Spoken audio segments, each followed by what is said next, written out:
across the fence, we'll get a sneak preview of Vermont's largest agricultural showcase.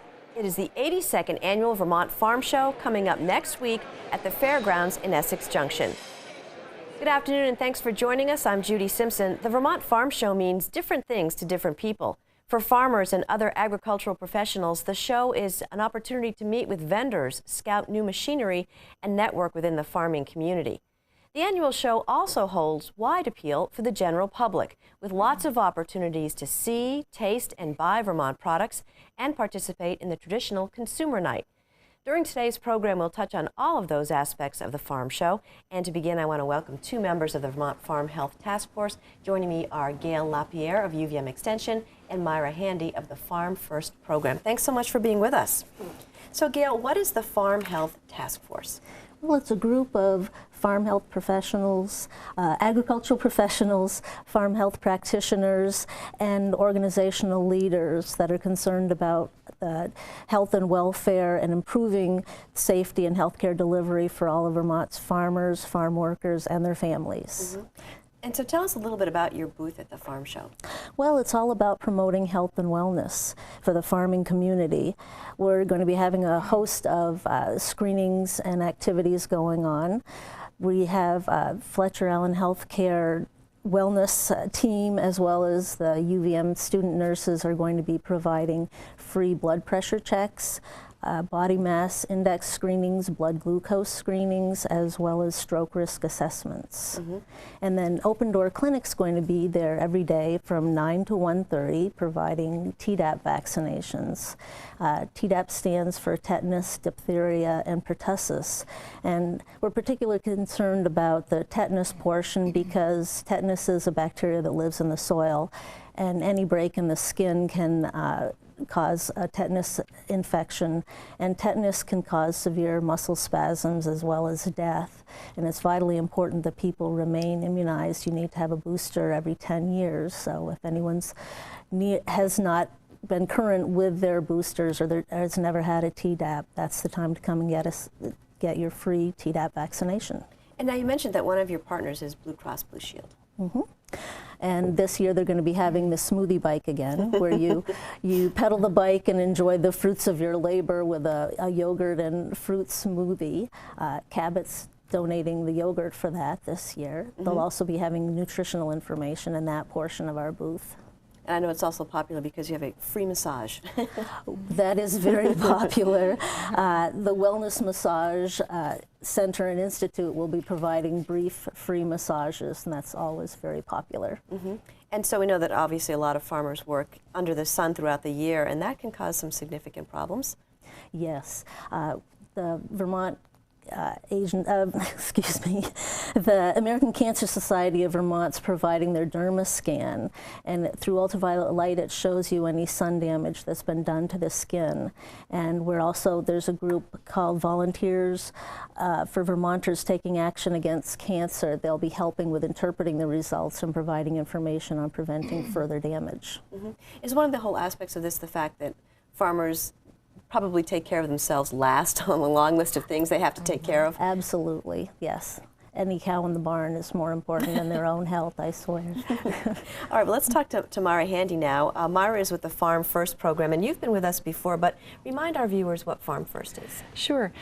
It started in 2009 as a support program for dairy farmers. So while we're concerned about their physical health, as Gail was talking about, we're also concerned about their emotional health and looking at them as whole people. So the exciting thing this year is that we're expanding Farm First to serve all Vermonters and all farmers in Vermont, no matter what type of farming they're doing. So, and what we do is provide free counseling for farmers with licensed mental health counselors statewide for any issue, large or small, whether they're worried about their teenage child or parenting issues, or they've had a horrible barn fire, critical incident like that. We will help them with crisis debriefing or with counseling for stress, depression, anxiety, or for helping them with family problems.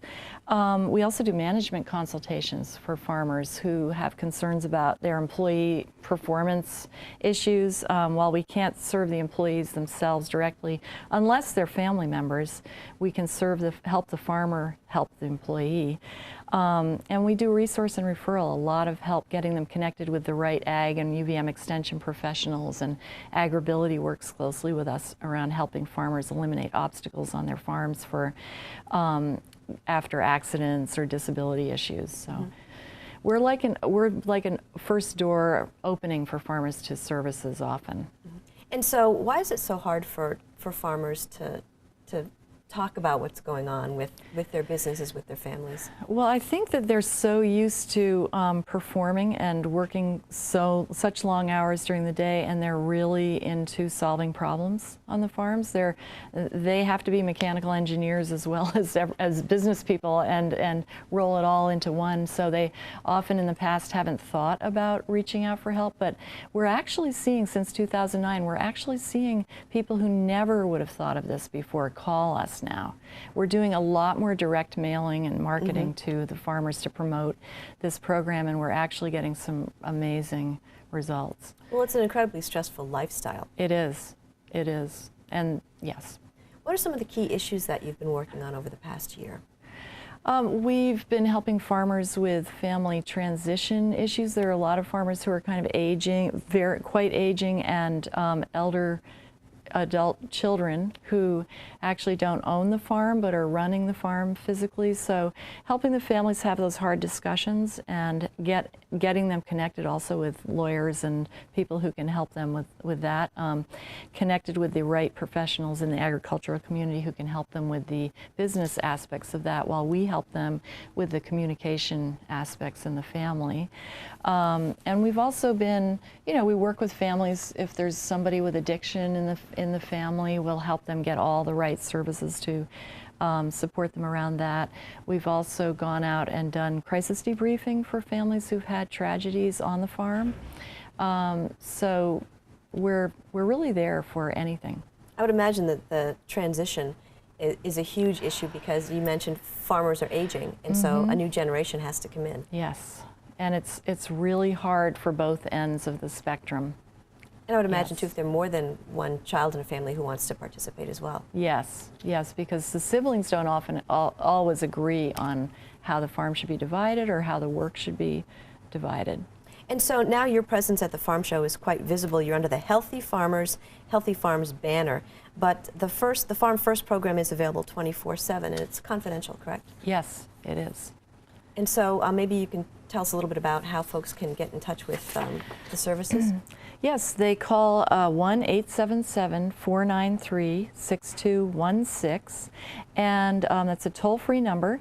And if they want to talk to a counselor immediately, they press 0. They follow the prompts and press 0. Otherwise, they can leave a message, and usually it's me who calls them back, but one of our counselors will call them back. And again, that's 1-877-493-6216. All right, and folks going to the farm show should once again look for the Healthy Farmers, Healthy Farms banner. I want to thank you both so much for being with us. Thank you. The 82nd Annual Vermont Farm Show is next Tuesday, Wednesday, and Thursday at the Champlain Valley Expo in Essex Junction. That's January 28th through the 30th. We encourage you to check the website in advance. Go to vtfarmshow.com. The website has information on exhibitors, products, and contests, as well as details on special events like the annual Consumer Night. The website again is vtfarmshow.com. Well, joining me now is Farm Show Director Jackie Folsom. Thanks so much for being with us. Thank you for having me. And so what do you most look forward to for the farm show?